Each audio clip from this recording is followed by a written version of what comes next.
Shalom Bahashim Yahweh HaKodesh Israel. This is the tribal minister, Prince Charlene Dean, Ben Ami Maltazar Ben Yasha Allah Senior, the mighty Hebrew.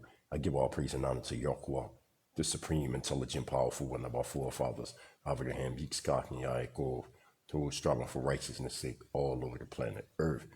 I say into the family, Shabbat Shalom.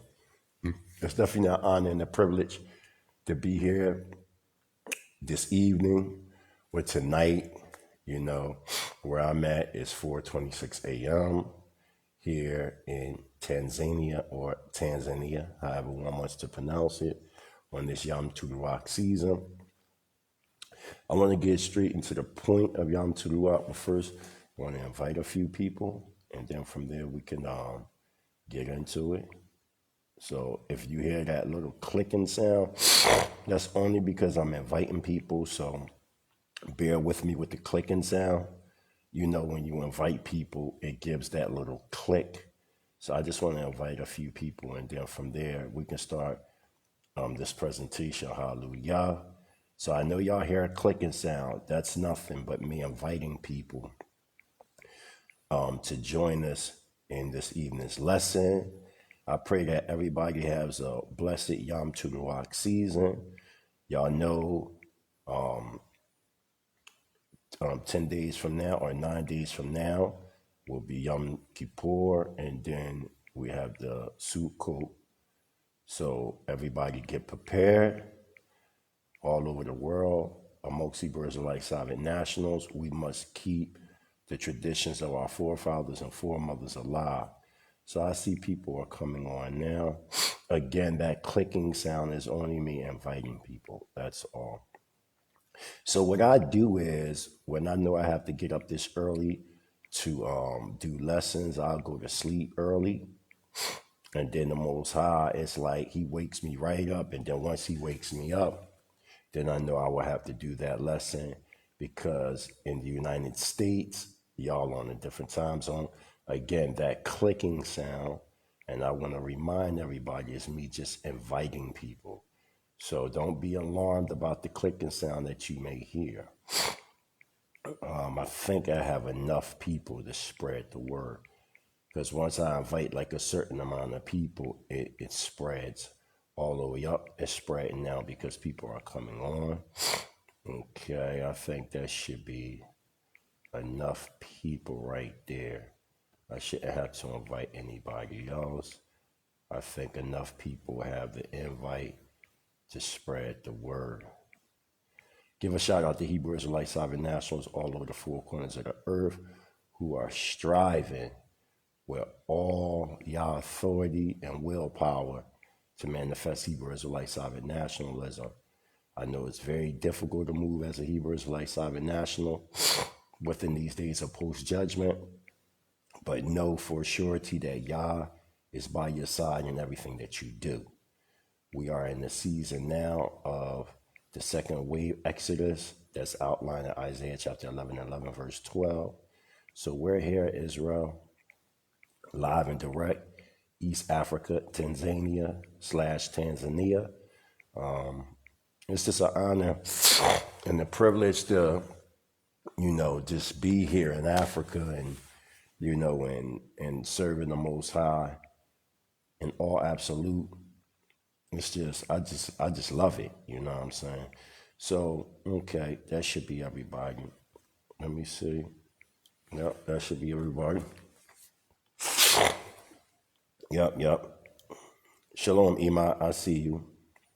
Hallelujah. Giving all praise and honor to Yahweh, the supreme, intelligent, powerful, one of our forefathers, Abraham, Yitzchak, and Yaakov. Let's begin. Let's go to Wayikra, or it as Leviticus chapter 23, verse 23, which reads on this wise. And Yahweh said unto Moshe, saying, speak unto the children of Israel, or Bnei Israel, saying, in the seventh day, in the first day of the month, shall you have a Shabbat, a memorial of blowing of trumpets, a set apart convocation. So we know that we have, first, let's make it clear, this is not Rosh Hashanah, even though people call it Rosh Hashanah, the so-called Jews.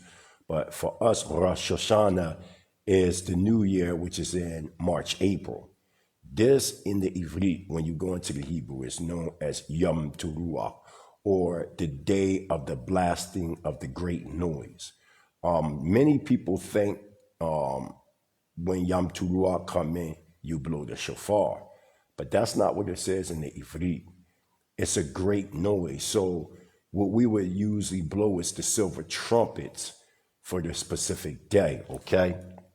So it speaks about a great noise. What is the great noise? Historically, we know the great noise was when the children of Israel was around the mountain and they heard the great noise of the words of the Creator. We know that's all lied, because you got to remember when we were given toward the Constitution and the miracles that Yahweh himself manifested into the children of Israel. So we understand all that. But what is truly the great noise? Could the great noise be something inward? What is the principle behind the great noise? Okay, so what I'm going to do is I'm going to be going back and forth into Vayikra, or Leviticus, the 23rd chapter. And I'm also going to go to outside sources to strengthen my understanding of this great noise. So now, I want to read from out of Ben Ami, the late Ben Ami's book, The Messiah and the End of This World, page 6, which reads, "You must be made consciously aware that the greatest period of change the world has experienced since the fall of Adam is on the horizon." The question should be, what is this change? Because if you look at the world powers at large, they are driving with 100 top speed to vaccinate, suppress, and oppress the children of the promise.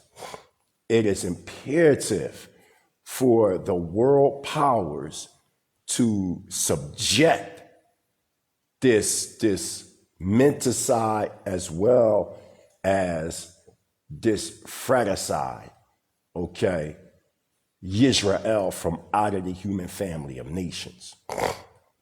But what is this great noise? Let's continue. Watch. This transition will not involve science and technology in major roles. They will be regulated to the positions of guilty bystanders. This transition will be spiritual, an obvious, evident confrontation between Yahweh and Ha-Shaitan, or the rise of right and the fall of wrong. So what is this great noise that the mighty Hebrew is talking about? The great noise within this dispensation of time is a transition from wrong to right within each and every individual that is watching right now. We know the tradition of Yom Teruah. We know the great noise, historically 1446 BC. But how does this great noise apply to you today? What is the consummated equation of the great noise within? What calls each and every individual to awake and say, I am Israel? That is the great noise. The great noise is a transition from wrong to right. That's the great noise. The shaking, good versus evil, light versus darkness, the sons and daughters of Yah versus the sons and daughters of Ha-Shaitan. Period. There is no gray area, Israel. No gray area. Let's continue on. Everybody, I would like for y'all to travel with me to the book of Isaiah, chapter 47, verses 1, 3, and 13. But I have a couple other quotations because I don't want to just quote the Bible only and that's it. When I build, I like to be in line with historical reality so our people can see the dynamics of how they're aligning prophetically with their destiny. Remember, the spirit beyond history determines your destiny. Let's get it. Let's hear the Hopi Indian elder Paul Sifke and Graham Hancock's book, Fingerprints of the Gods, pages 503 to 504. Watch this. If people do not change their ways, then the spirit that takes care of the world will become so frustrated with us that he will punish the world with flames and it will end.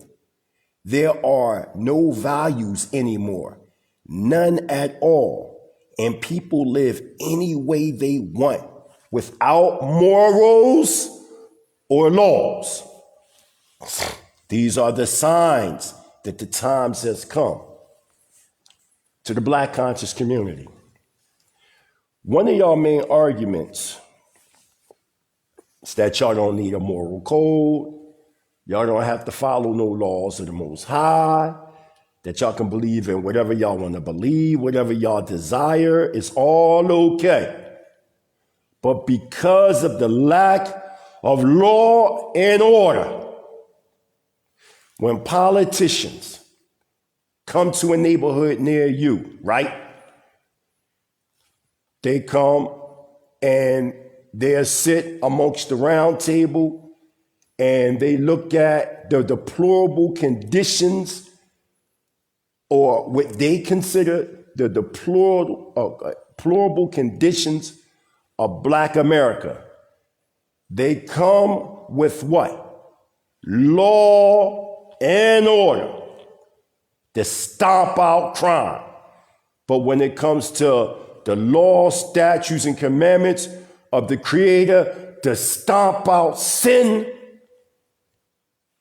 that's too harsh. We don't have to follow that. Y'all need a moral code, but the politicians, is there a death penalty in America?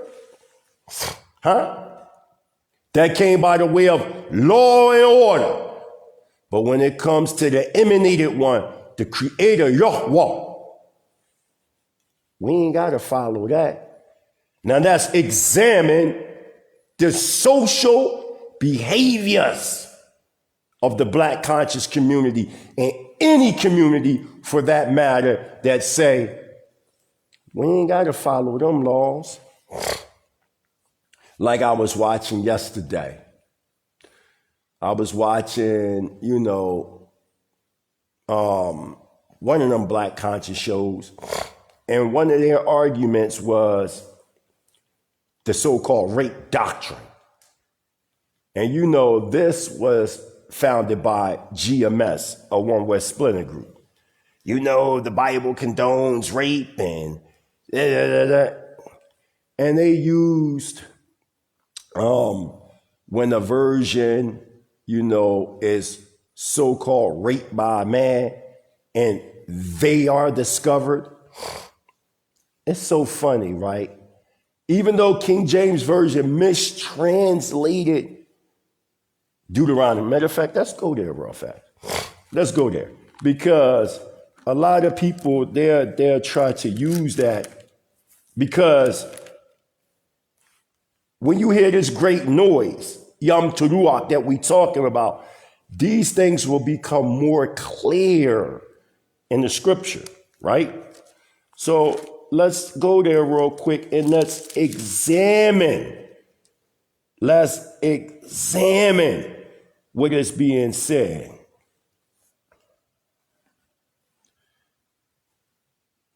Okay, hold on. Let's look clear. Let's go to the 27th chapter of Deuteronomy and let's read down and see if it really condones rape or not in the Tanakh. We need no more of these pseudo so-called scholars amongst our people trying to tell us what the Tanakh say, when in fact the Tanakh doesn't say these things as to what they're saying.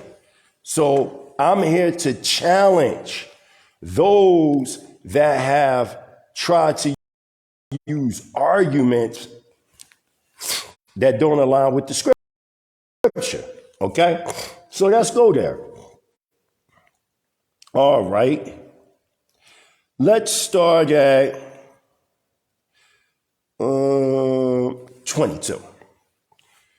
Deuteronomy or Devarim, chapter 22, verse 22 reads, if a man be found lying with a woman married to a husband, then they shall both,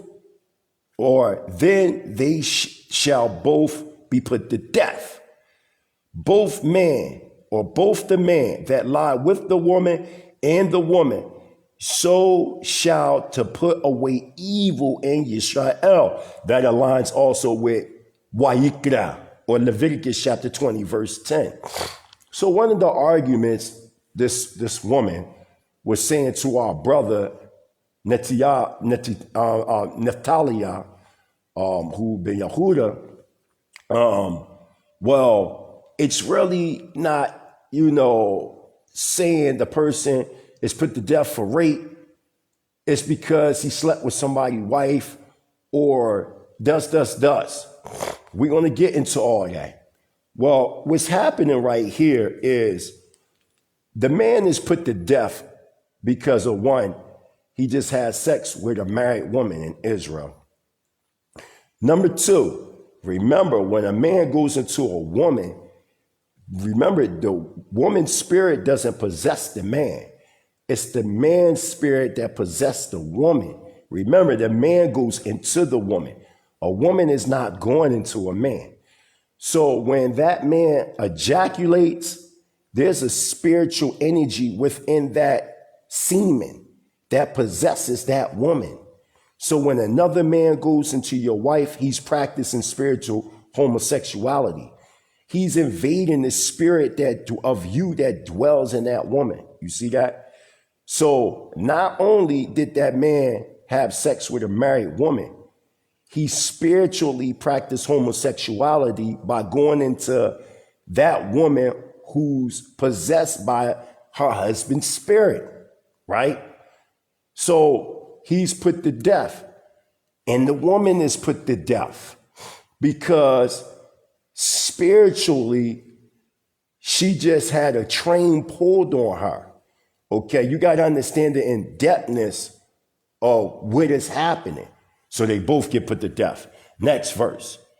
If a damsel that is a virgin be betrothed unto a husband, and a man find her in the city and lie with her, then ye shall bring them both out into the gate of that city, and ye shall stone them. Now, this is a woman that is in a state of mikwadash, or engagement. And she secretly has an affair with another man, and she don't say anything. She's going to be put to death for various reasons, along with that man. She dishonoring her father, because when it's time for that man to lay with that woman, and that white sheet goes underneath them, and there's no, nida coming by the way of the kwaba, then there's a major problem. It's going to be a dishonor to that whole entire family's household. There's a lot of dynamics that are involved. So now they both get put to death for that. Okay, let's continue on. And that can also be backed up by Devarim, or Deuteronomy chapter 21, verse 14. It says, then ye shall bring them both out unto the gate of the city, and ye shall stone them with stones, that they shall die. The damsel, because she cried not. Stop. I thought the Bible condones rape. When a woman cries out, that's because she's being raped. And if a woman cries out and let the people know immediately that she was raped, then that man alone gets put to death. Why? Because there's a death penalty, okay, in the Torah when it comes to rape. Stop lying, saying that the Bible condones rape. There's a hidden agenda as to why that other side is saying that the Bible condones rape when the Bible doesn't condone rape. I'm going to show y'all that they're really involved in a new age ritual. They think that we're slow, but we're not. Why is it such a desire to expose sex offenders? Why is it a desire that every man wants this woman or that woman? Why is it such a desire to expose the Bible as a woman bashing book that condones rape? And when you look at contemporary Western, because remember, we on the day of Yom Teruah, the day of the great noise, the rise of righteousness and the fall of wickedness. The great noise is being awoken through each and every individual. This is how y'all able to pick up exactly where I'm coming from. Watch this. Let's keep going. Watch. She didn't cry out, being in the city, and the man, because he had humbled his neighbor's woman to be. See, it said the man humbled his name, meaning his spirit went into her. Why you think, let's say if a woman has an affair on her husband, she acts different towards him because it's another man's spirit that's humbling her. Got to see what's going on here. Watch. Right? So thou shalt put away the evil from among you. But, watch this. Now we coming into the provision.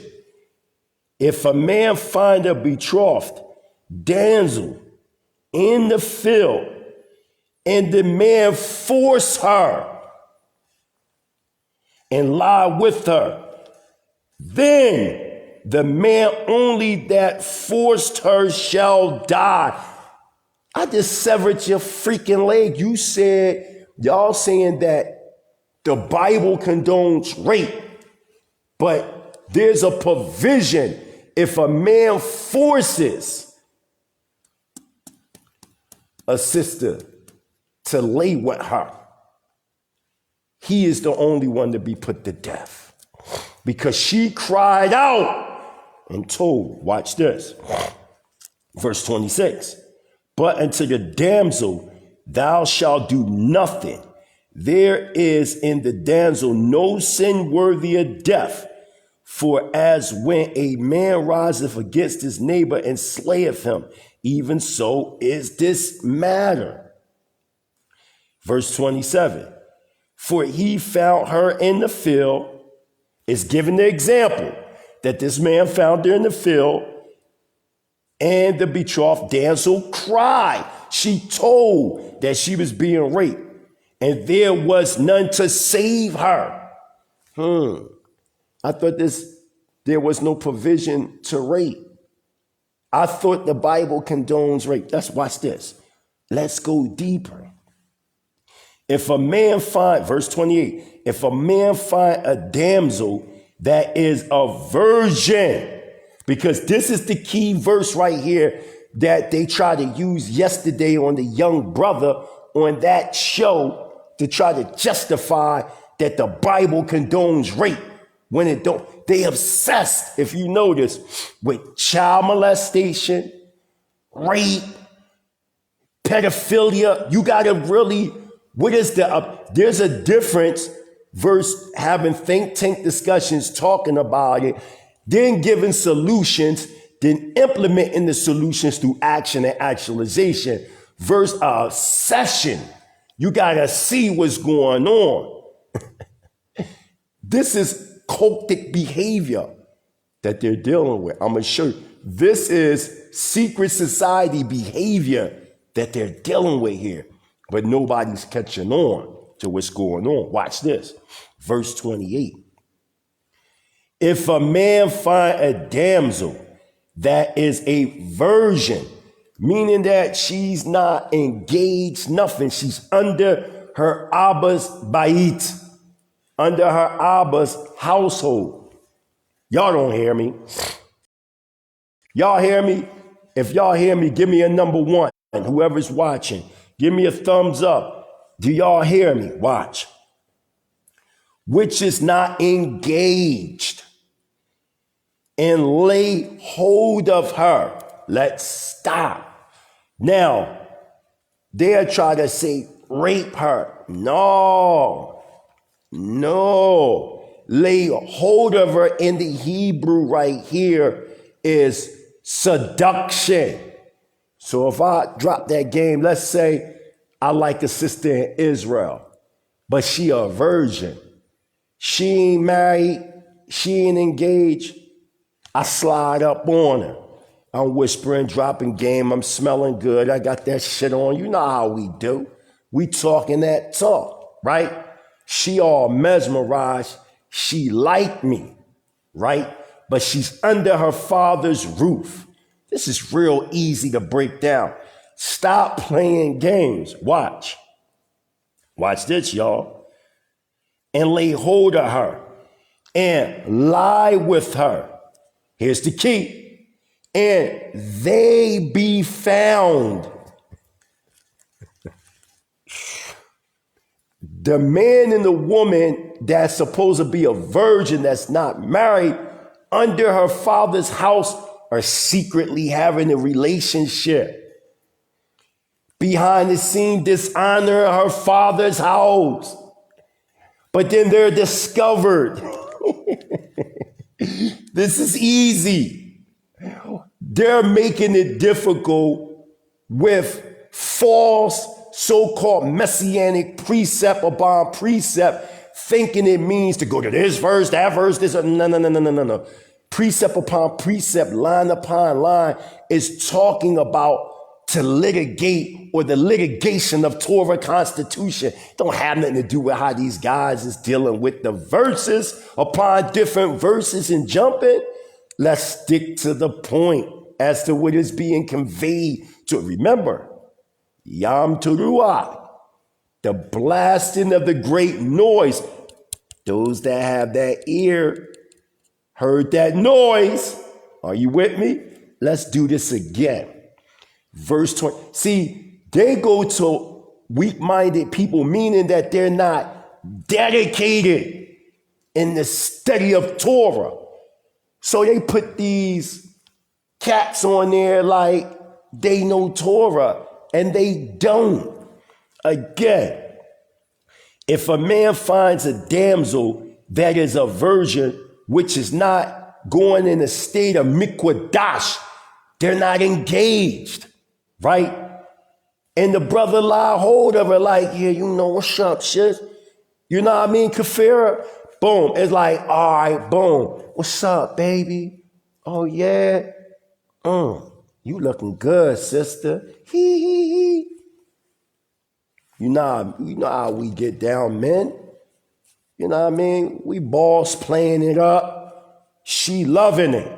That's what this is talking about. This is talking about a virgin being seduced by a man, and she fall in love with the man, and secretly behind her father's back, they're having sexual relations. Shalom, big sis. I got your message too. I'll talk to you later.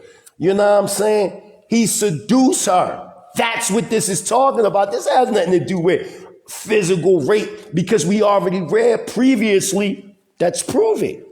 Didn't we read previously in the 25th verse, if a man, right, has sex with a woman and she cry out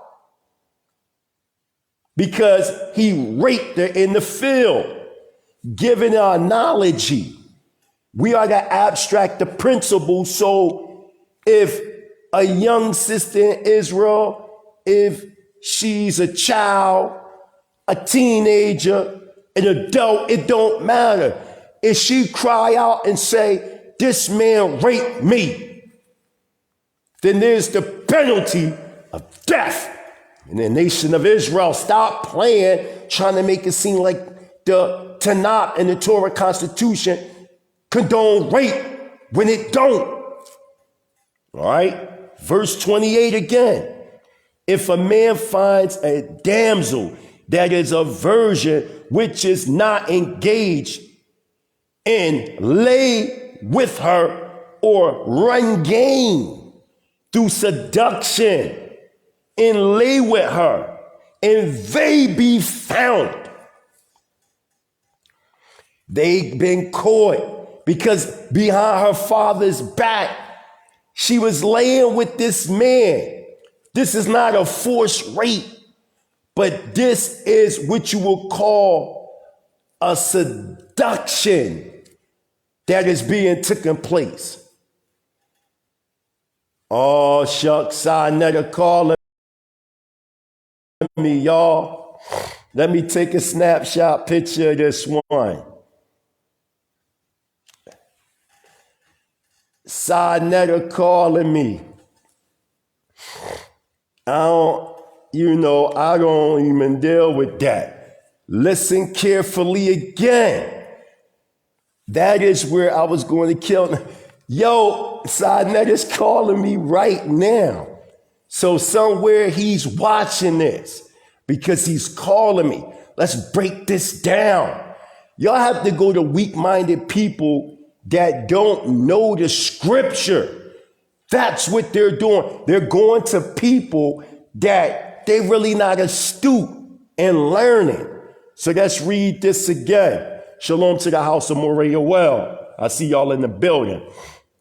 Now this aligns with Exodus chapter 22 or Shemot chapter 22 verse 16. Hold on. Shalom everybody. I'm sorry y'all. I'm sorry. Excuse me. I'm back. That was Sinetta. Whatever. Nothing bad, but getting back to where I stand at on this. My sister said, somebody said, click Sinetta and restart this live. My sister crazy. Big sis crazy. Yo, Shar Sham, I want you to put this on your live. Let me invite Shar Sham. No, I'm not going to interfere in this. I'm not really dealing with that side. You know what I'm saying? I'm not dealing with that side. Let me contact Kafira. I don't know if she's still on here. So what I'm doing is I'm just hitting people up just to make sure they still here. Okay. Yep. Everybody's still here. Hallelujah. So getting back to what I'm saying. The 28th chapter. Okay. Once again, not the 28th, the 22nd chapter of Deuteronomy. Right? 22. 28. If a man find a damsel that is a virgin, okay, you need to put this up today, Sharshan, because I keep hearing the other side say that the Bible condones rape. Now, if you got a little bit of reading comprehension, you could clearly see that the Bible don't condone rape, right? This is basic, reading 101. You right? You got reading comprehension. You trying to use all these precept upon precept, line upon line, here a little, there a little, and you think that means jumping to this verse, that verse, this verse, that verse. That's not what that verse is outlining. Remember, that quote is outlined in the Qanath. At the time, the New Testament wasn't even put together. So it couldn't possibly be talking about the whole entire Bible to do that. What is it talking about? What is it really talking about? What it's talking about is the litigation, a Torah constitution by the way of the Shofratim, the judges in our community, man. That's what it's talking about. Stop playing these games as if you can come at us, real astute learners in Torah.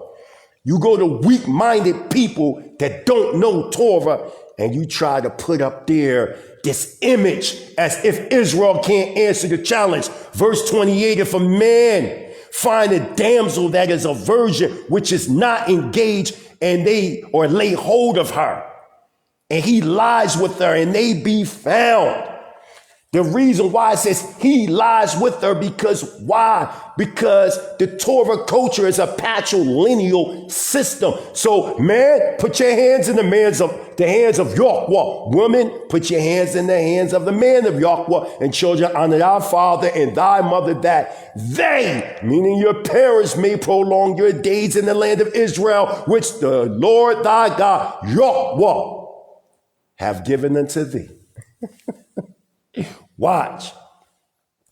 Then, verse 29, the man that lie with her shall give unto the damsel's father 50 shekels of silver, and she shall be his wife.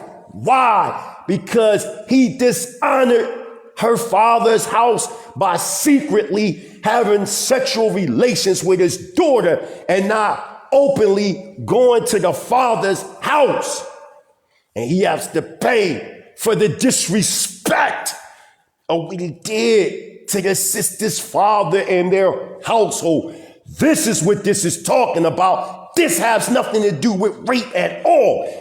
You lying because you so obsessed with trying to destroy Israel because of your personal reasons, and y'all know who I'm talking about. You have a personal vendetta against Israel for your own personal reasons, and because of that, you lie and say that the Bible condones rape when it doesn't. Get the focus back on polite. Stop making it seem as though Israel condones rape, and we don't. You a liar, and you are now being exposed on the day of the blasting of the great noise, because we all heard the noise on this Yom Teruah season. It's time for you now to go underground, because that verse doesn't say that. Keep them in the Torah. Stop trying to give explanations outside of Devarim or Deuteronomy, the 22nd chapter. Precept mean this. Let me show you. Let me give you a prime example of precept upon precept. Let me school you. Verse 29, Deuteronomy 22. Then the man that lieth with her shall give unto the damsel's father 50 shekels of silver, and she shall be his wife, because he had humbled her, meaning he laid with her. He may not put her away all his days. Right? What's the precept behind that? Easy. The same chapter, the 24th verse. You see what I'm saying? Now watch this. I'm going to show y'all how this is not rape, because the 24th verse is the precept to the 29th verse. Watch. Then ye shall bring them both out into the gate, and ye shall stone them. What is the precept? Then ye shall bring them both. Watch this. Watch this. Watch. Verse 28, because in the Qanath, it's really the 29th verse, but it starts at 28 in King James. Watch this. And they be found. Come on, man. This has nothing to do with rape. This has everything to do with a virgin that is not a virgin no more, but still acting like a virgin because she's secretly having sexual relations with a man but playing as a virgin in her father's house. But in reality, so she don't shame her father's house as being a harlot, he has to pay the 50 shekels and keep the woman forever because of this dishonor of her father's house. I thought the Bible condoned rape. This punishment now for lying. I tell you, man. I tell you, what's the old saying, big sis? What's the old saying? If you had a brain, you would be dangerous. Y'all ran with verse 28 of Deuteronomy 22, and y'all tried to use that because the King James Version says, and lie hold on her, not knowing that verse, mean that word there for lie hold of her is the same Hebrew word for seduction. It has nothing to do with rape.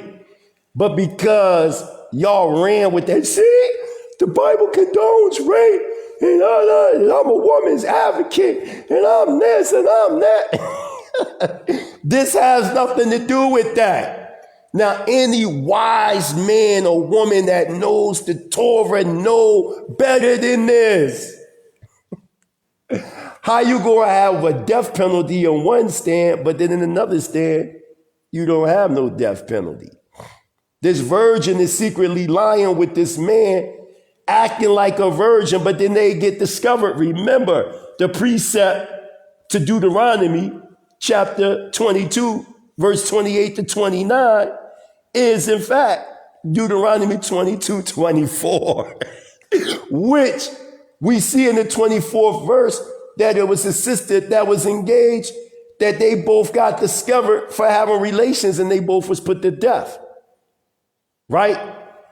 The reason why they both get put to death is because of the oath that the sister made with another brother.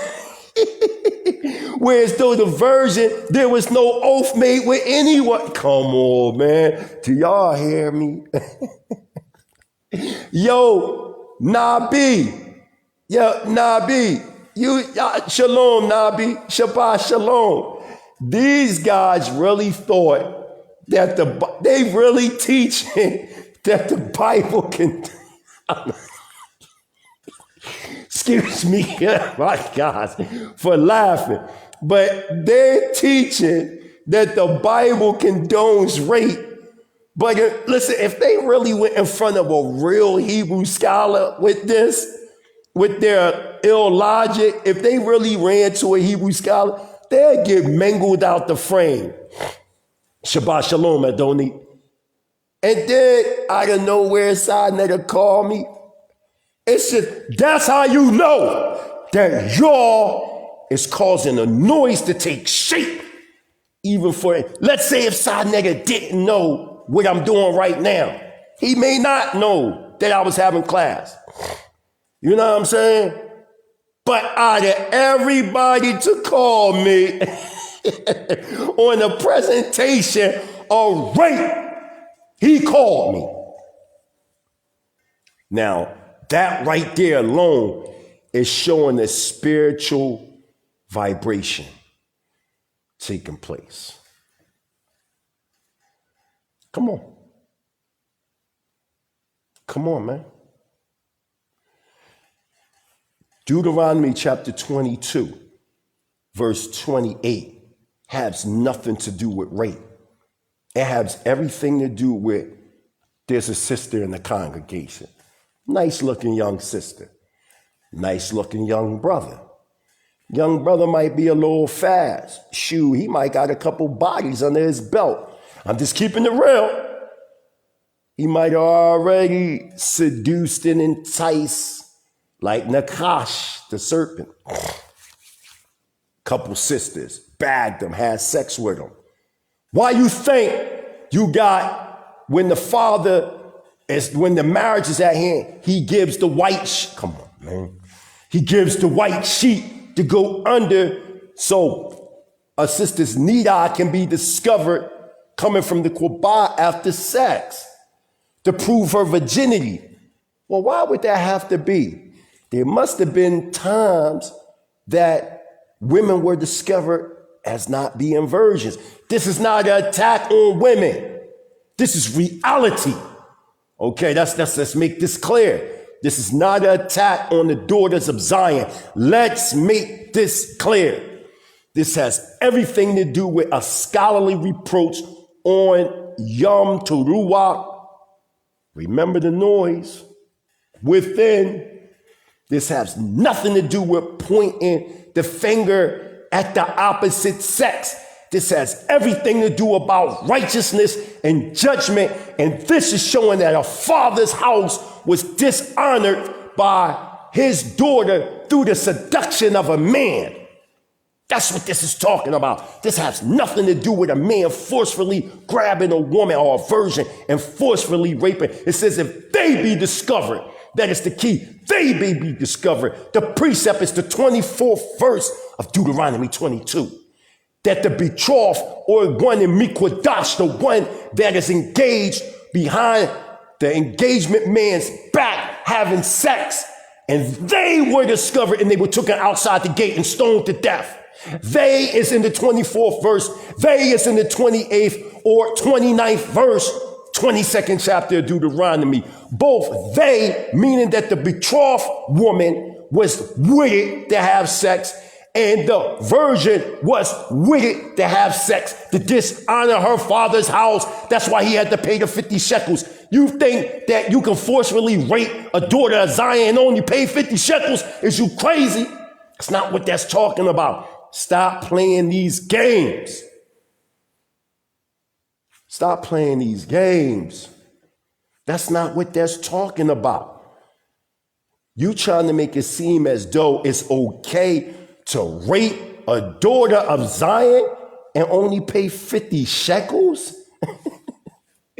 Are you crazy? If that's the case, since y'all want to play precept upon precept as y'all lying and saying,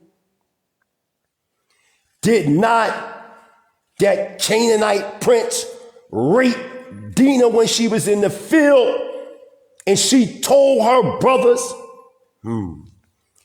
Very interesting.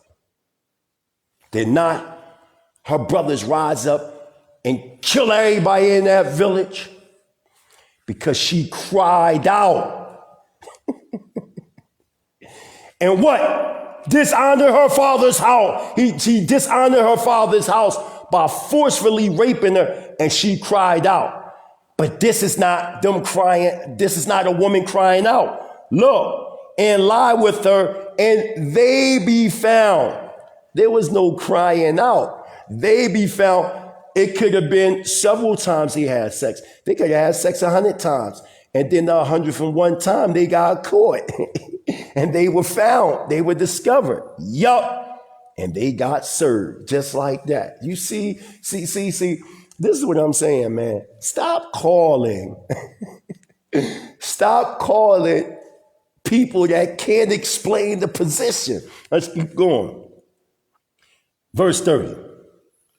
A man shall not take his father's wife, nor discover her father's skirt. The precept for that is Leviticus 18, verse 8. Let me show you what precept upon precept really mean.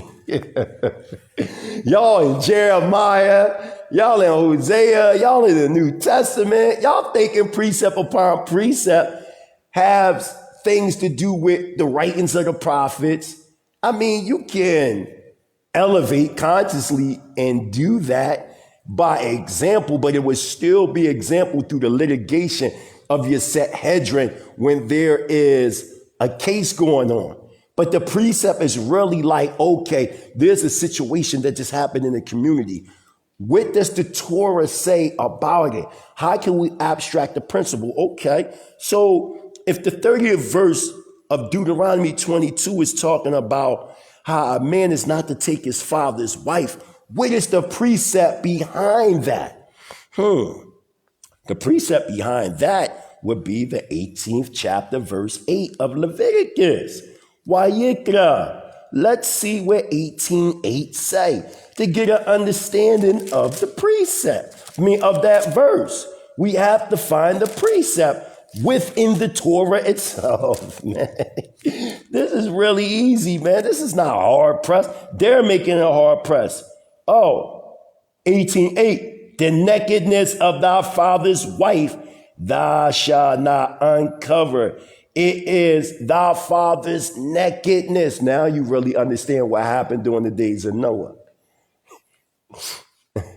When the nakedness of Noah was shown, that was really his Isha. That's a different story, a different topic. I ain't even going to talk about it. The nakedness of thy father is thy wife. Oh, so the Bible is not condoning rape. This is real easy to break down. But because people are so obsessed with sexuality. Oh, man. Did I break this down real easy, family? Is the Bible really condoning rape? Huh? Is it really condoning rape?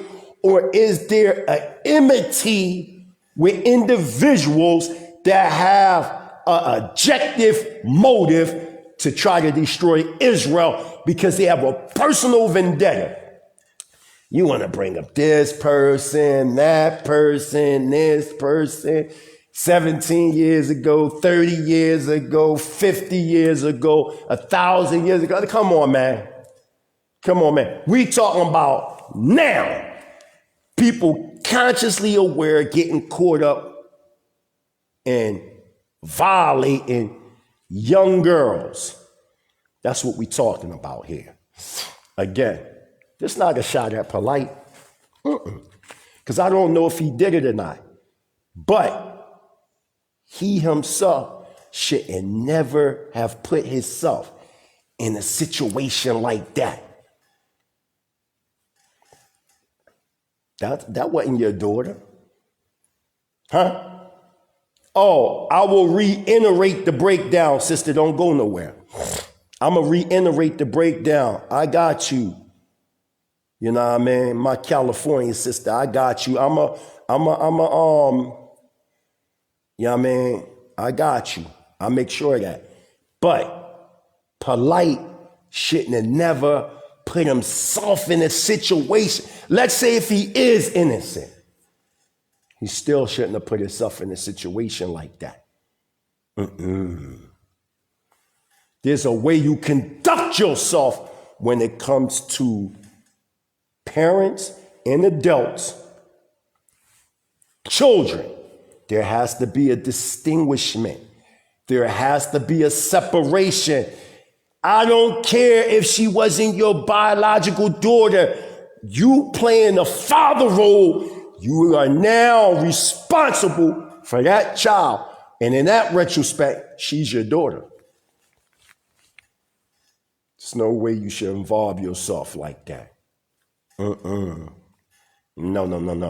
Let's get it. So, to reiterate, the House of Consciousness, other black-centered so-called conscious groups teach that the so-called Bible teaches that it's okay to rape.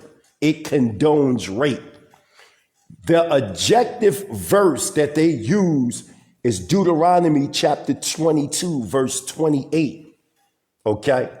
And their understanding of a precept upon precept, line upon line, here a little, there a little, is to jump to any verse, whether it's the New Testament, the Old, it don't matter. Verse, the precept is really the judges in the nation of Israel through the Sanhedrin, or the court that litigates the precept with other verses in the Torah.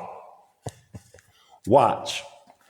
So, I'm going to do this one more time. Watch.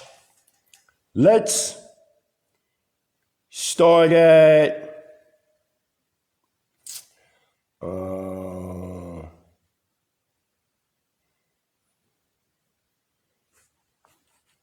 I'm going to go back. Okay. That's okay.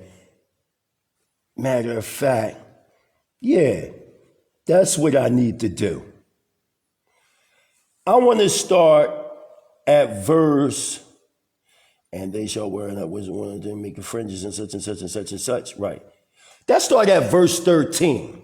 Let's not go to verse 28, because me starting at verse 13 is actually going to even strengthen my argument even more. So let's start at verse 13. If a man takes a wife and goes into her and hate her, stop. What's the precept behind that? Bereshit, or Genesis, let's see, chapter 29, verse 21. See how I'm still in the Torah? See, they're not doing this. Okay? So, Bereshit, or Genesis chapter 29, verse 21 reads, And Yaakov, Jacob said unto Laban, Give me my wife, for my days are fulfilled, that I may go in unto her.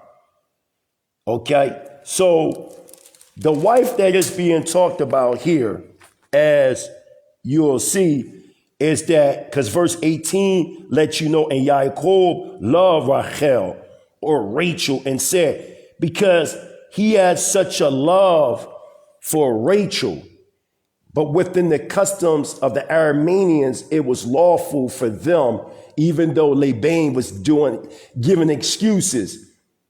He wound up giving him Leah first. But he had such a desire for Leah's sister. Remember, we just read in verse 13, right? Of Deuteronomy 22, right? If a man take a wife and go into her and hate her.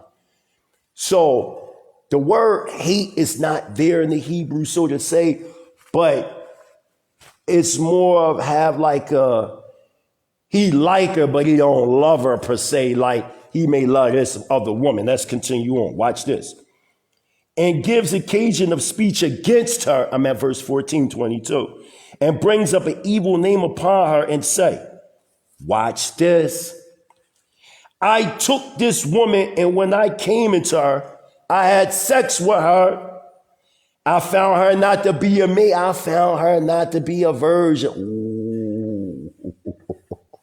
Now we're going to understand the 28th verse. Didn't I say that the 28th verse is talking about a virgin being seduced? If I go to Sister Webb, like, hey, what's up, baby? Is she a virgin? And I entice her. Then I start sleeping with her behind her father's back, behind her family's back. Then we're discovered. That's where the 50 shekels. Come on, man. Who are you talking to? You got to talk to people that don't know Torah. Let's keep going. So he found her not to be a virgin. Or so he said, because you got to remember, this is why the white sheet is put under, so a man can't lie. Because a man can hate a woman and don't want to be with her, and can lie and be like, yeah, I laid with this woman and she wasn't even a virgin, but he lying on her. I'm just using that as an example. Watch this. Then shall the father of the damsel and her mother take and bring forth the tokens of the damsel, meaning come on, man. Of virginity, which is the 30 shekels, right? The tokens of the damsel's virginity unto the elders of the city. Now, what is the tokens? The 30 pieces of silver in the white sheet that the need eye is on, by the way, coming from the quabah, or popping a cherry, as they would say in the hood. Come on, man. We all adults here. We know, right? Right? And it says, tokens of the damsel's virginity into the elders of the city of the gates. Now, I'm going to say that part. And the damsel's father shall say unto the elders, I gave my daughter unto this man to wife, and he hated her. And lo, he have given occasions of speech against us, meaning he lying on her. saying, I found not thy daughter a maid, meaning a virgin, a batholah. Right? And yet these are the tokens. Look, here's the white sheep. Here's the blood. He bust a cherry real easy, right? Tokens of my daughter's virginity, and they shall spread the cloth before the elders of the city. Yeah, that white sheep. Yeah, my daughter was a virgin, nigga. You just don't like my daughter anymore for whatever reasons. You don't like her no more. Now you trying to lie on my daughter and say that she wasn't a virgin so you can get rid of her in a facetious way. But we got the tokens of proof to prove that you lying on her. Watch. And the Zakwanim, or the elders of that city, shall take that man and chastise him because he lied on the daughter of Zion. You're saying that there's no provisions in the Torah to defend women, to defend the Nashim, but don't we see here that the Nashim is being defended? See, let's keep going, right? This man is going to be chastised by the elders in the community.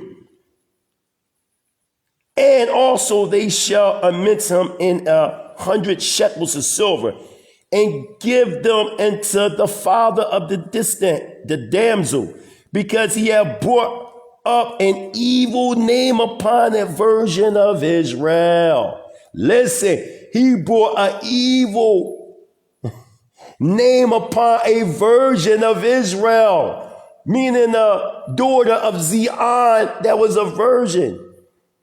Even though he's going to pay you know why he got to pay the father? Yeah, we're getting to that another time, because that's not important right now. What's important is the protection of the women in our nation. Oh, because he had brought up an evil name upon a virgin of Israel. And she shall be his wife, and he may not put her away all his days. He tried to dishonor her. No, she ain't going nowhere, Aki.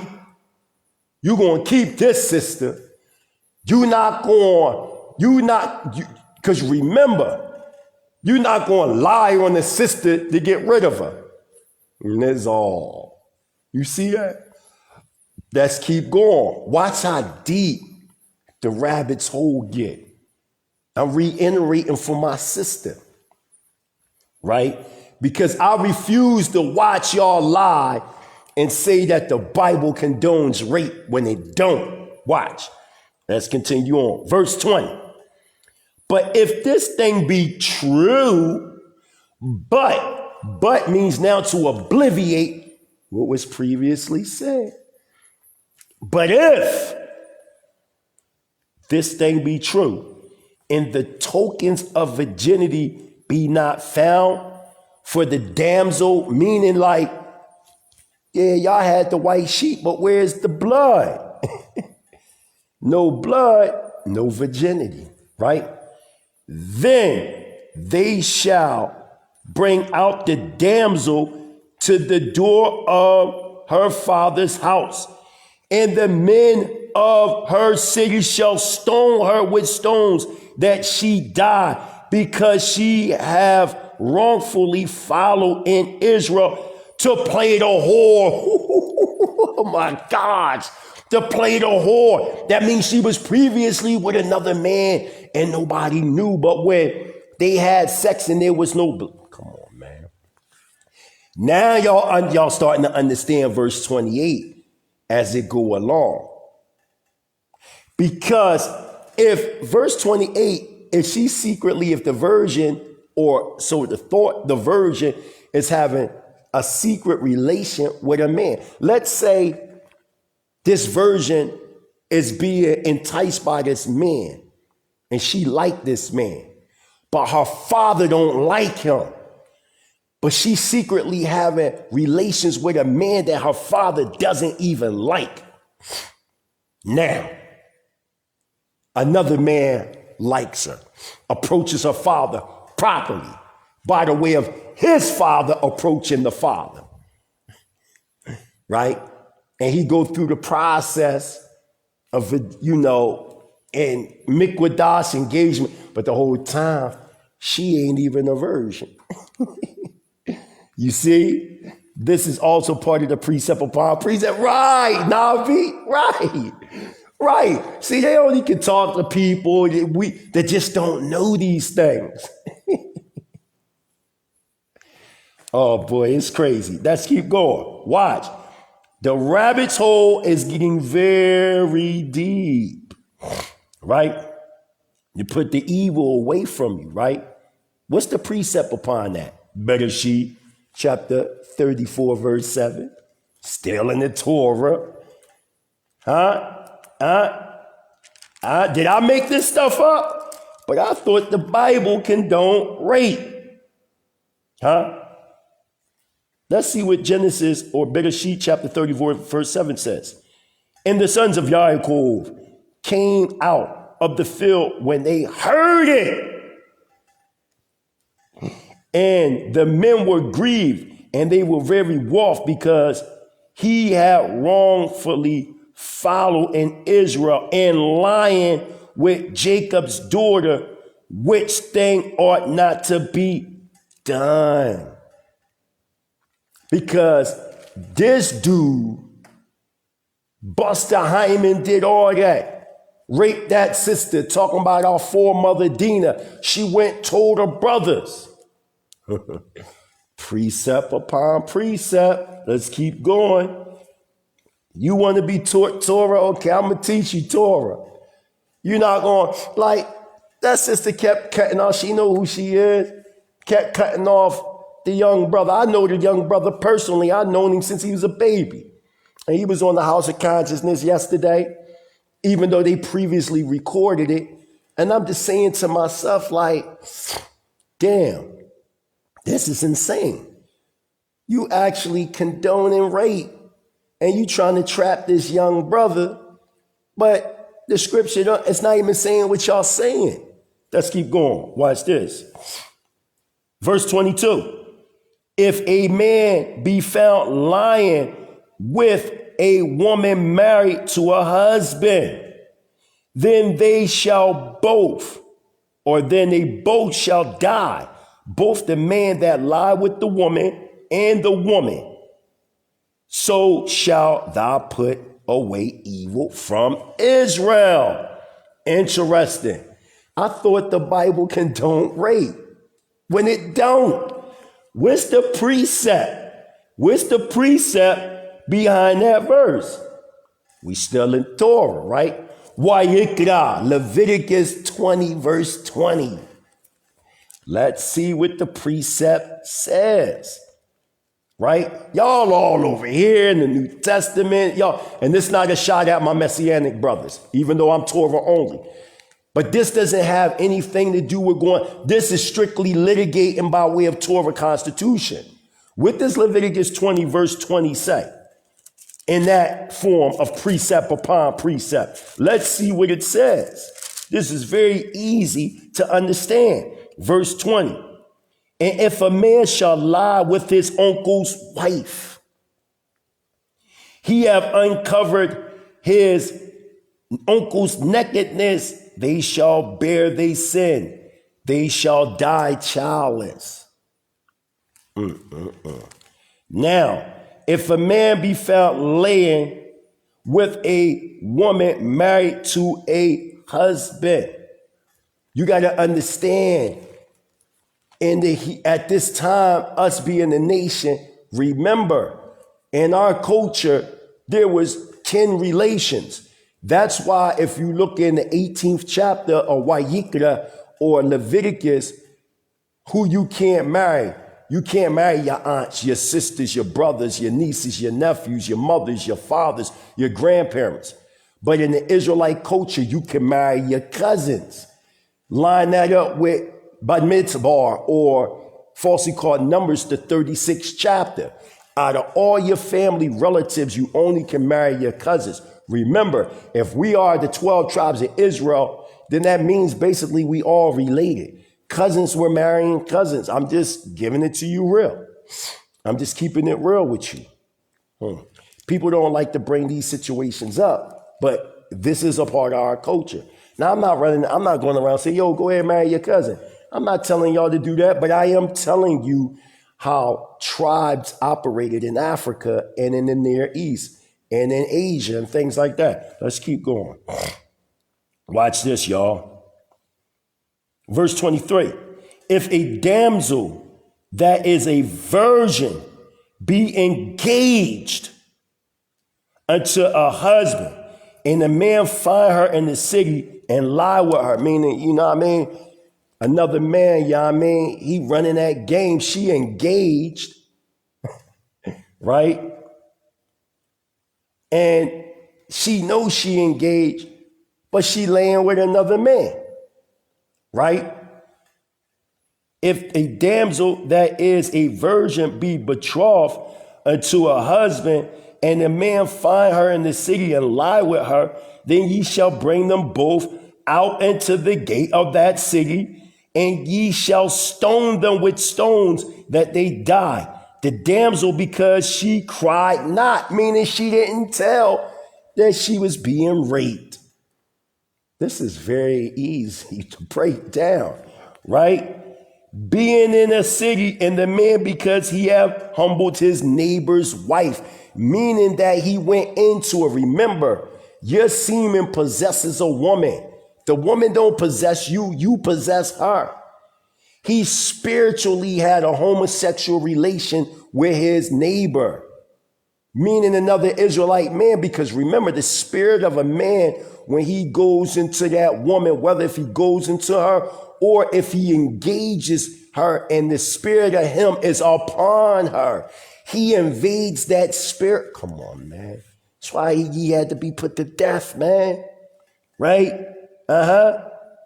The man, because he had humbled his neighbor's woman. So thou shalt put away the evil from among you. The precept for that is the 14th verse, Deuteronomy 21. That's the precept for that, right? Verse 25. But if a man find a betrothed or engaged damsel in the field, right? Engaged virgin, and the man force her and lie with her. Now notice, now it says force verse, it just saying, you know, he lied with her. Now it's now saying force. For now this man has forcefully raped this woman, right? Then the man only that raped her shall die. But, verse 26, unto the damsel, the Hebrew doesn't say but, it says and, unto the damsel or the virgin, thou shalt do nothing. There is in the damsel no sin worthy of death. For as when a man riseth against his neighbor and slayeth him, even so is this matter. Verse 27. For he found her in the field, and the betrothed damsel cried, meaning she told, and there was none to save her. You know what I mean? So after the situation, she immediately went and told. Verse 28. If a man, now here's the verse that they use to condone rape. If a man find a damsel that is a virgin, which is not engaged, and lay hold on her, not forced her, lay hold in the Hebrew is he seduced her with his words. He was dropping game on her, right? Right? Now he lies with her, and they be found. Meaning now they got caught. They could have been that could have been the first time they had sex, or they could have had sex 5, 6, 7, 8 times. What's going on, Sister Naphtali? 5, 6, 7, 8, 9 times. Now they get caught, right? right? And lie with her, and they be found. Now, the precept you have here is Deuteronomy 22, verse 24. They be found. Look at 24. Then ye shall bring them both out to the gate, and ye shall stone them. But in this retrospect, she's not married nor engaged, but she's having sex, because remember, in the 13th verse of Deuteronomy 22, there's a situation where a man don't desire this woman anymore because he's saying, man, I laid with her and there was no nida, there was no blood flow by way of her kwabah, her vagina. Look, here's the white sheet. Remember, the father came with the white sheet to prove with the blood flow, this man's lying on my daughter. And then it said, but if she played the harlot while she was under her father's roof, this is real easy to break down. This is not hard. Getting back. Verse 28 again. Let's read it properly. Y'all mean if this young boy find this pretty little young sister in Zion, she a virgin, right? Right? She ain't married. You know what I mean? She ain't engaged. And then he start dropping game on her. Then he lie with her. He sleep with her. But she know really her father really don't even like the young boy. But she love the young boy. This I'm talking in modern times. She loved the young boy. They having sex. Right? Right?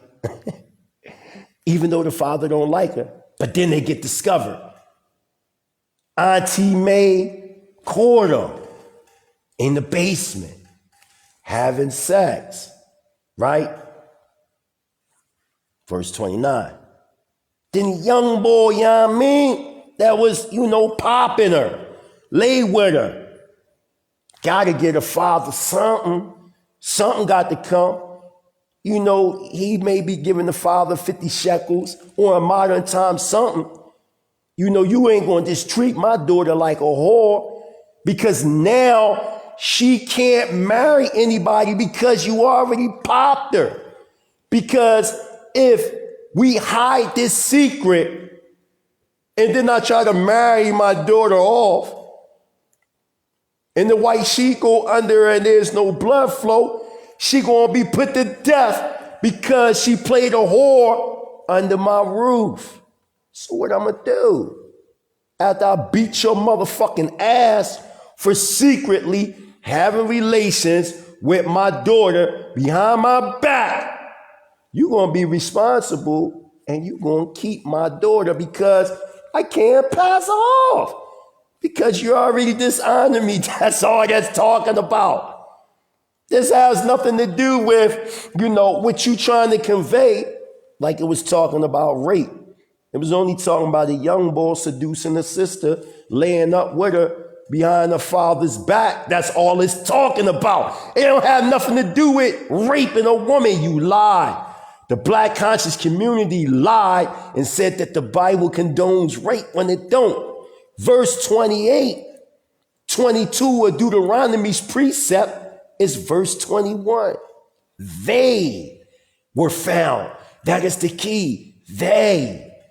She was secretly behind her back, playing the virgin under her father's roof, but she was getting popped by a young boy that seduced her, playing the cost, the whisperer. I already know, brothers, how we want. Damn, sister, you look good. You beautiful. For the black conscious community, the black woman is God. You a God, you this, you that. Shalom, goddess, how you doing? Oh, I'm a goddess. Goddess, them drawers off, them panties off. That's what this is talking about here. This has nothing to do with raping a woman. We already discovered in verse 25, raping a woman. It uses the Hebrew word for force. And what happened? The man get put to death. A man gets put to death if he has sexual relations with a man's wife, sexual relations with one that's engaged, sexual relations with a virgin that cries out. You know what I mean? They run and go tell. But in this sense, there was no telling. This was a secret. That this woman was playing a virgin like she was still a virgin under her father's roof. She didn't want the father to know she was having sex with this man. For whatever various reasons, I'm giving an analogy. Maybe the pop don't like, because 9 times out of 10, women that like a man under the father's roof, 9 times out of 10, the father don't like him. Fathers really, in ancient times, really like the men that they picked for their, daughter, versus a daughter may like a man, and the pop really might have problems with that specific house. He may not like the son father. So in that retrospect, man, his son had never married my daughter. But behind her father's back, they having sex. They're secretly going out, rendezvousing it. Being romance, putting that Roman mind up in that sister, doing things with that sister he shouldn't be doing with that sister. Then they discovered he like this motherfucker laying up with my daughter. I don't even like this nigga. I'ma beat this nigga but you gonna keep my daughter forever, because you not gonna dishonor you already dishonored us by secretly sleeping with my daughter. And I really like, Prince Mikhail Ben Yehuda. I really like this brother. This brother I wanted my daughter to be with, but your bitch ass is laying up with my daughter behind our household's back. You dishonored me. So what we gonna do about this dishonor? You're gonna give me 50 shekels of silver, and you're gonna keep my daughter forever. But in this day and time, nigga, I'm gonna beat your motherfucking ass, but you still gonna keep my daughter. And you gonna give me whatever is necessary. You might, share. I got a big family, so you gonna buy me a Hummer, a SUV. We talking about the principle, a SUV. And you're going to openly have a ceremony with my daughter, and you're going to keep my daughter forever because you dishonored my household. Instead of me killing you, nigga, for dishonoring me, you're going to take this ass whooping, right? Y'all with me? You're going to take this ass whooping, but you're going to keep my daughter. Huh? If a man finds a damsel that is a virgin which is not engaged, and lay hold on her or seduce her and have sex with her, and then they be found having sex, then the man that lay with her shall give unto the damsel's father 50 shekels of silver, and she shall be his wife, because he had humbled her. He may not put her away all his days.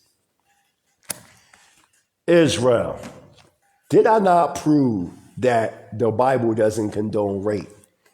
Did I not prove that that verse that they using isn't talking about a young virgin being forcefully raped? It's really talking about a woman that's playing a virgin under her father's roof, but laying with another. Originally, she was a virgin, but she's not engaged or anything. That's the key. She's not engaged. So she's secretly having a relation with this man. But in her father's eyes, damn, my daughter's a virgin. Come on, this happens in the hood all the time. When fathers don't know, mothers and fathers don't know that their daughter out there having sex. But behind their back, she having sex. That's all that's saying. But you try to say, oh, it's condoning rape. We in Yom Teruah, right? The blasting of the great noise. Those that hear, they must understand first and hear the blasting of the great noise within first. So then you can get this understanding what I'm conveying here to the people. Let's go deeper.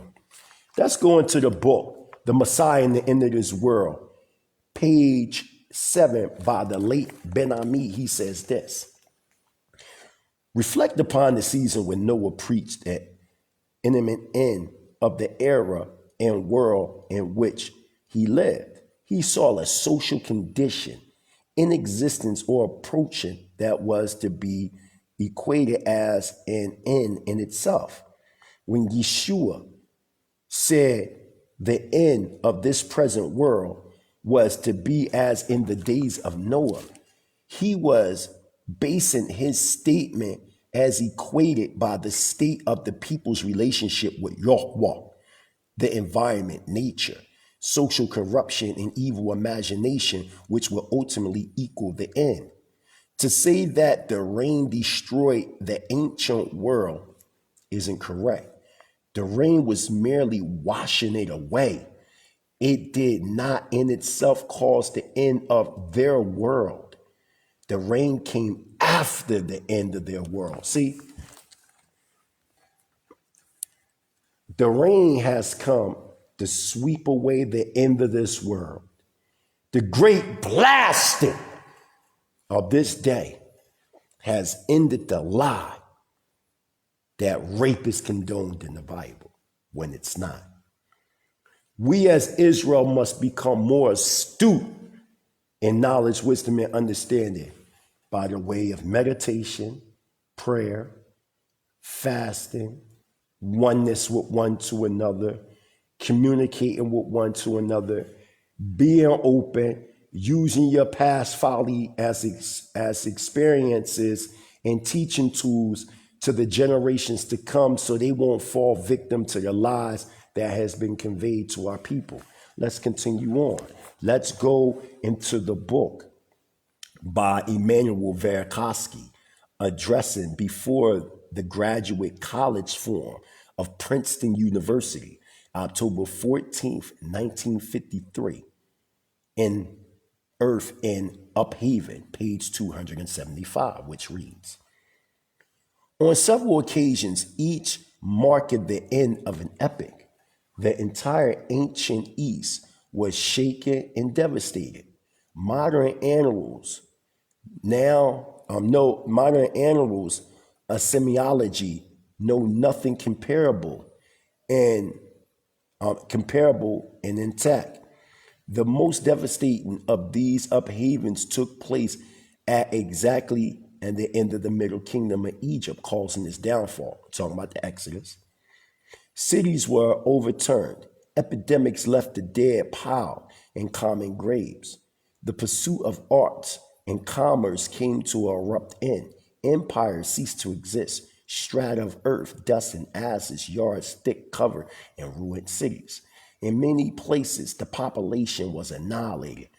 In others, it was decimated. So basically what it's saying is the fall of one civilization is the rise of another. When you go to Daniel chapter 2:44, it talks about how nations would be here as the kingdom of Yah, or that stone that was carved without hands.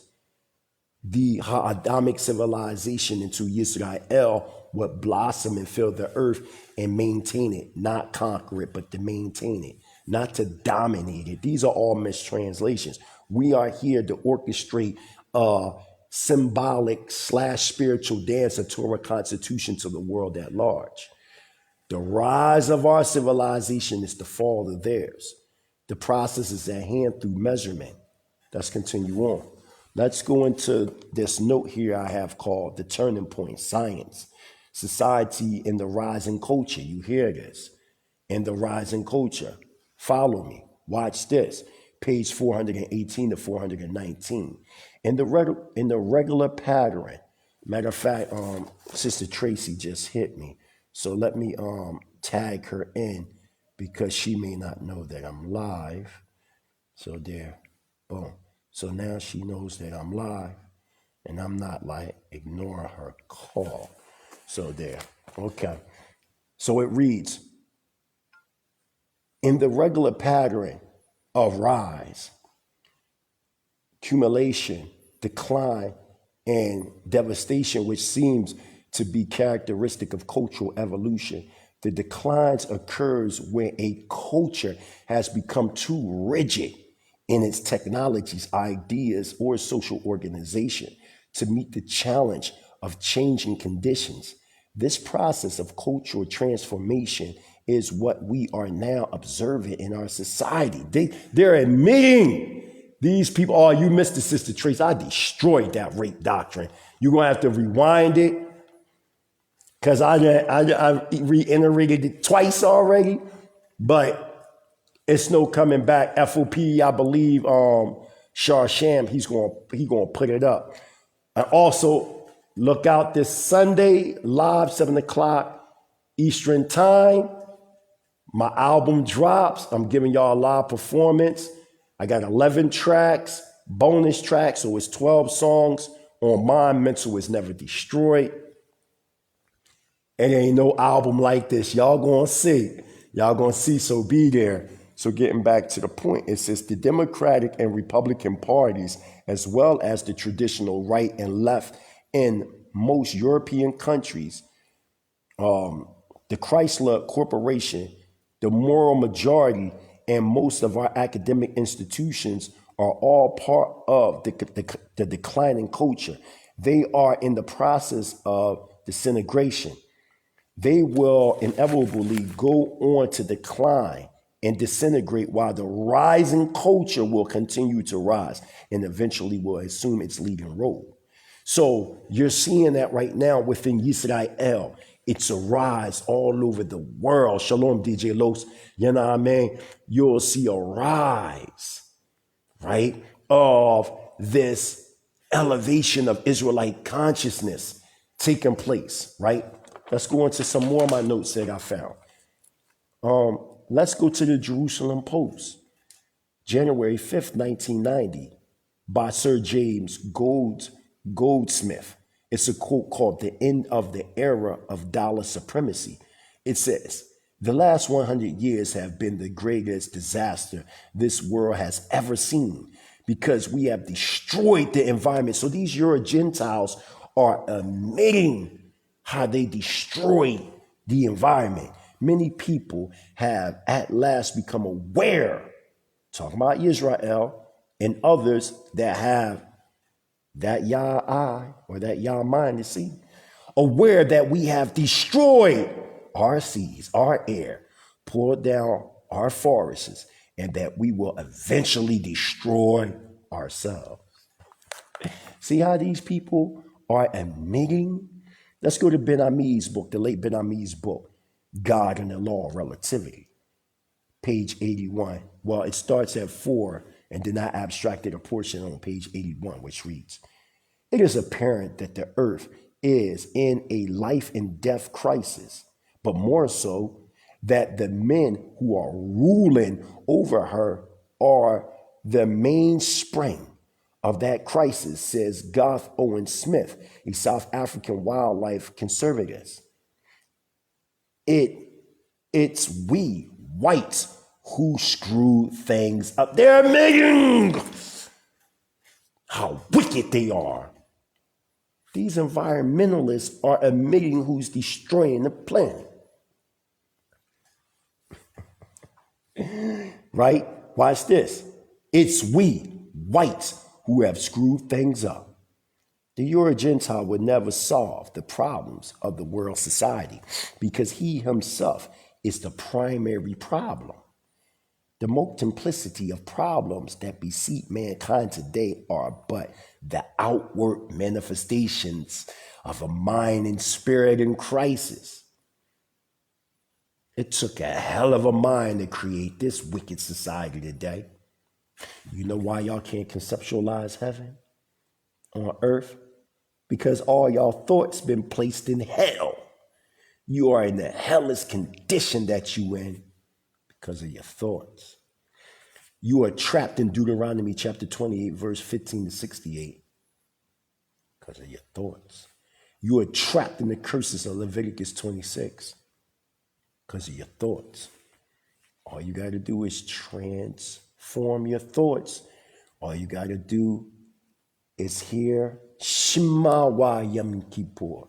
Excuse me, Yom Teruah. Shema wa Yom Teruah. Hear the blasting of the great noise. Ain't that what we doing today? Didn't I not in the beginning of this presentation say, you must hear Yom Teruah within you? The so-called Jews call this day Rosh Hashanah. But we know Rosh Hashanah is the head of the year. Exodus chapter 12:1 lets us know the head of the year is in the spring. Not in the fall going into the winter. We in the 7th month. So as high as that the head. The 7th month, first day, correct? But they call it Rosh Hashanah. Verse with the scripture call it Yom Teruah. Right? Let's keep going. Watch this. It's going to get a little deep. So I went into the book of I Ching. Yeah, I know the Chinese wrote it. But remember, truth is verifiable. We're not saying the whole book of I Ching is true. No. But when you're a Hebrew Israelite Sovereign National, you know the abstract truth that can help our performance in serving Yah even to a greater capacity if necessary. It reads, after a time of decay comes the turning point. The powerful light that has been banished returns. Who is the powerful light? I thought Israel is a light into the nations of the earth that has been banished amongst the nations of the earth, right or wrong. Listen again. What the book of I Ching is saying. After a time of decay, after the time of the great captivity, let's put these things in its rightful place, comes the turning point, comes the return, the resurrection of the mind, Takiyah, a dreadful awakening, being made aware of the state of the world in decay. 2, being brave, establishing yourself on your feet from unseen. Now you're being lively and seen. 3, now it becomes a quickening of the Yali mind, Takiyah, to Suvol. Now you're returning, right? Right? The turning point, because you heard the noise, right? You heard that great noise, right? The powerful light, the children of Israel are the sons and daughters of light, right? That has been banished throughout the 4 corners of the earth. You got to hear what the book of I Ching is saying, right? Returns. There is movement. Hebrew Israelite sovereign nationalism is the movement, right? But it is not brought about by force. Nigga, get down, believe in this. Get down, lay down, like JBM did in Philip. No, we're not talking about that. The old is discarded and the new is introduced, meaning like the Torah, we can't be trying to follow the Torah like 3,000 years. We got to abstract and develop principles that apply within this dispensation of time, correct? Hallelujah. So now, let's go to the book of Isaiah, chapter 47, verses 1, 3, and 13. Come down and sit in the dust, O daughter virgin of Babylon. Sit on the ground. There is no throne. I will take vengeance, and I will not meet thee as a man. Thou art wearied in the multitude of thy counsels. Let now the astrologers and stargazers and monthly prognosticators stand up and save you from these things that shall come upon all you in the black conscious community. All you stargazers, y'all want to read y'all little tarot cards, and the black woman is God. Let's see if you can get from out of this captivity in Babylon. Let's see it. Remember y'all said, the Bible condones rape. Remember y'all Watch that brother shoot up the Bible. Y'all remember all that, right? Remember when Polite shot up the Bible? I ain't coming at Polite personally, but I am coming at you for dishonoring another group's culture and heritage because you have a distastement. Because you already told me in the debate I had with you, your mother died of cancer, everybody around you was dying. So you don't believe in God. I said, well, I don't believe in God neither. Now what? I never said I don't believe in Yahweh. I said I don't believe in God. The Western concept and precept of what one defines God to be. Shot up the Bible. The black woman is God, right? All these things. Now, they say London Bridge is falling. The black conscious community is falling. Let's see if all your netters can save you. Your obia, can it save you? Can your West African God save you? Since you claim, oh, we just West Africans, we're not Israelites. Let's see if your power can save you from the hands of the wicked in modern day Babylon, the confusion of nations. Let's see if you can be saved. Let's see your power. Demonstrate your power to, because we already demonstrating ours. We here. You see the flag? We here. Where you be? Where your prognosticators at? Where's your prophecies at that's going to help you get out of this condition that you in? Let's read more, a little bit more. I want to go to the cupboard of ideas is bare in the Washington Post, May 20th, 1979. Listen to what it says. I don't have anything to say anymore. I don't think anybody does. When a problem becomes too difficult, you lose interest. That's such a true statement. See, the problem is our incomplete understanding of Yah. How to worship Yah in absolute. We're under the impression Friday we go to Jumar, Saturday we go to synagogue, Sunday we go to church. That's not the commandment in Ivrit says, Sheshasamim Tavo. For 6 days you shall work. The Hebrew word for work is aved, meaning to slave for, to toil for. But do y'all know that work and worship has the same Hebrew meaning and word? So for 6 days you shall worship. The seventh day is, in Hebrew, lishbot, to cease from the continuous action.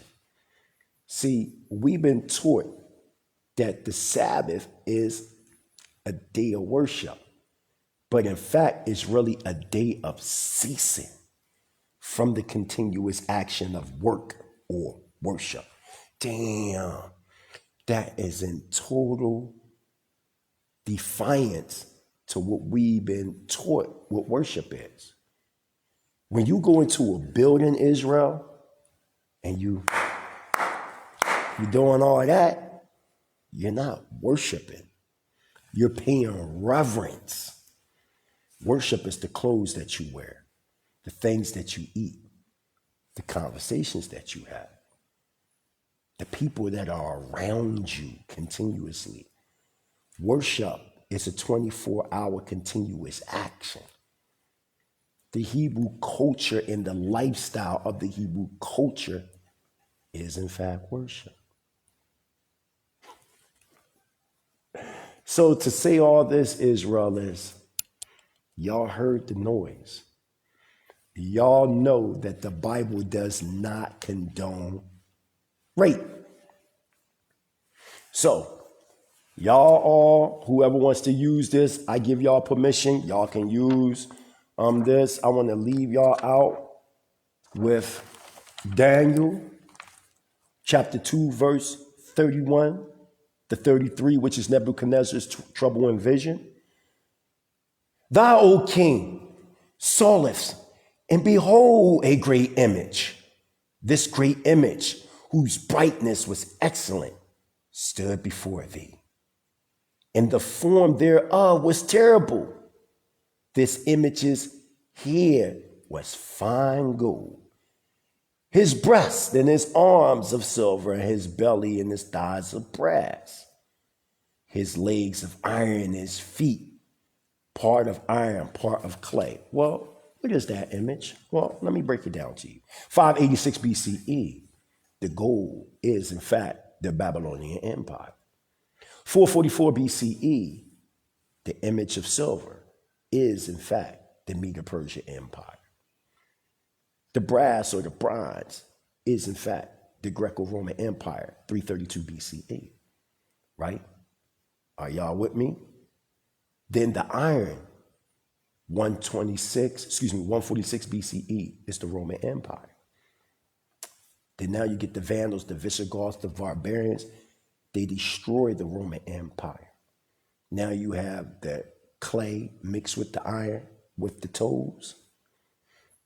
That's Western Europe. That is the 10 toes. That's like Spain, Italy, France, Britain, stuff like that. But then as you continue to read, you see this image of a man speaking blasphemous words in the 7th chapter, verse 25 of Daniel. What is this image of him? The United States. Remember, it plucked 3 of the toes. Who could that be? Did not the United States war with Britain? Could that be one of the toes? And that's how they won their so-called independence under Britain? Wasn't that the Revolutionary War? Did not the French during the Louisiana state purchase have Louisiana and other parts? And they fought the French and beat the French, and they took Louisiana. So that was another toe, correct? Then we see the Spanish-American War, the Alamo, and they had Texas and California, right? So this image of this man speaking blasphemy against the set-apart ones, wanted to wear out the set-apart ones of the Most High. That was the children of Israel, the so-called Negro, coming over here 1619. Interesting. Not to say that they didn't bring other Israelites before them, but we talking about United States. We know that they took us to the islands too, and they broke us even before that, but that's not what we're talking about. We talking about the tribe of Yehuda, because remember the tents of Judah would be first. We talking about Zechariah chapter 12, verse 7, right? Then also, aren't we talking about Genesis chapter 49, starting at verse 10, reading down? The scepter should not depart from Judah until Shiloh come. Y'all thought that was talking about JC. No, it's not. The scepter is only the authority that will come by the way of the tribe of Judah, national jurisdiction, until Shiloh come. If I say, Adoni Shamishay, I'm saying, my Lord, whose is that? Your response in Hebrew will be Shiloh. It's mine. Shiloh, y'all thought it was a literal person by the name of Shiloh. Shiloh only a Hebrew word that only defines the right of the king that is ruling at the time. Remember, Deuteronomy chapter 28, verse 36 says, I send you and your king into a strange land, which neither you nor your father have known. COINTELPRO papers, the counterintelligence program to stop the rise of a black messiah, would electrify the nationalistic aims of black America. Why would J. Edgar Hoover use the term messiah unless there's a line of anointed kings? Was it Malcolm? 1965, killed him, murdered him, actually. They didn't kill him, they murdered him, assassinated him. 1968, king, for I've seen the promised land, in his 1968 speech, right? 1969, 400 Hebrew Israelites returned to the land of Israel. Could he not seen the promised land through the eyes of the people that returned to Israel, now live in Dimona? Could it be possible that our anointed king could in fact, because remember, the Most High said that there will always be a king on the throne. We know that the Solomonic dynasty in Israel was destroyed, but did not Solomon have a son by the name of Menelik the First through Makeda, the queen of Sheba? And isn't it 224 kings from Menelik the First to Emperor Haile Selassie? Because he was the 225th king.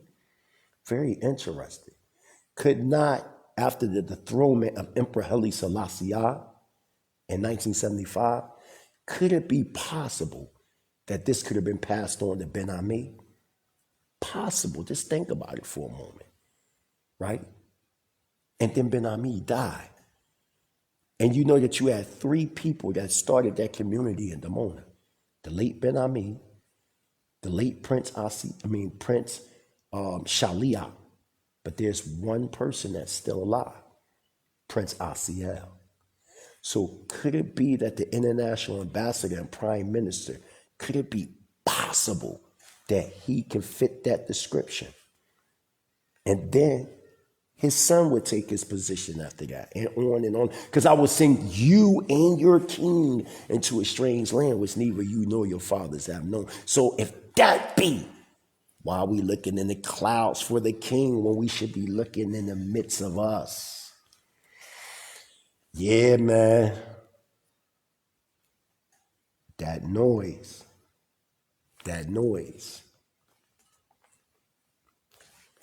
Let me give y'all a little taste of freedom before I hang up.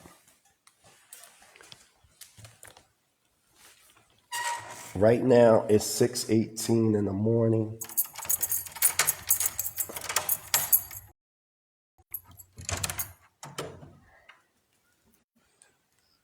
Come home, Israel.